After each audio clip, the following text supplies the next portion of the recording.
अस्सलामु अलैकुम वरहमतुल्लाहि वबरकातुहू. അപ്പോൾ കൽമനി മൊഹീദ്ദീൻ ജുമ്മ கிராண்ட் மாஸ்க். இது கல்மையிலேக்கு மொஹீதீன் ஜும்மா கிராண்ட் மாஸ்க். அதான் உங்களுக்கு காட்ட போகிறோம் பாருங்கள்.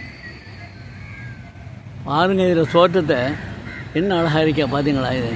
இது இது ஆஸ்பத்திரியோடு சேர்ந்தா பிள்ளைங்க ஆஸ்பத்திரி அதுக்கு பக்கத்தில் அணிந்திருக்குது. இது மெயின் ரோடு இப்படி கட்டிருக்காங்க. பள்ளியை பாருங்கள் என்ன அழகாக மொஹீதீன் ஜும்மா ஒன்றுக்கு இப்படி வந்து செஞ்சுருக்காங்க. இதில் பெண்கள் சொல்கிறதுக்குரிய இடம் விவசாய எல்லாமே இருக்குது. என்ன இருக்குது? பெண்கள் சொல்கிறதுக்குரிய நிலப்பாடு தான் இருக்குது. அந்த வரைக்கும் பாத்ரூம் எல்லாம் இருக்குது. அதில் பாருங்கள், இதில் இப்போ இங்கே தான் சைக்கிள் எல்லாம் வைக்கிறாங்க. ஒரு பாதுகாப்பு இருக்குது. அதே டைமில் பாருங்கள், இந்த தென்னை மரங்களை பாருங்கள். எத்தனை தென்னை மரம் இருக்குது? கிட்டத்தட்ட 100க்கு மேலே தென்னை மரம் இதில் இருக்குது. பாருங்கள், 100க்கு மேலே தென்னை மரங்கள் இருக்கு.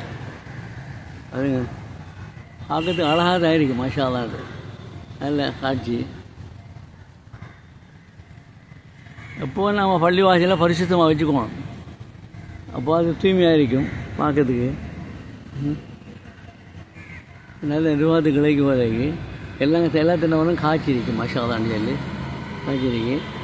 அப்போ இது பார்க்கறதுக்கு பெரிய ஒரு இடம். இது அங்கே பின்னால் வாங்க விஸ்தீர்ணத்தை போட வேண்டியது பெரிய இடம். மாஷா அல்லாஹ் அப்படி இருக்கு. என்னோட ஈச்ச மரம் ஒன்று பாருங்க முன்னுக்கு. அது ஈச்ச மரம் வைங்க. அது பக்கத்தில் ஒரு ஈச்ச மரம் இருக்குது. இதில் புதுசாக அந்த பள்ளிக்குள்ளே காப்பீட்டு போட்டிருக்காங்க. நிறைய அதுக்கு செலவழிக்கும். குழம்பிலேருந்து யாரோ அன்பளிப்பு செஞ்சுருக்காங்க அந்த காப்பீட்டை. மாஷா அல்லாஹ்னு சொல்லி இது ஈச்ச மரம் நெருங்கி. மாஷா அல்லாஹ் கதவை பார்த்தீங்களா எப்படி கண்டிப்பாங்க. நல்லா அழகாக இருக்கு. நீங்களும் லைக் பண்ணுங்கள், சப்ஸ்கிரைப் பண்ணுங்கள், ஷேர் பண்ணுங்கள். அஸ்ஸலாமு அலைக்கும் வரஹ்மத்துல்லாஹி வபரகாத்துஹு.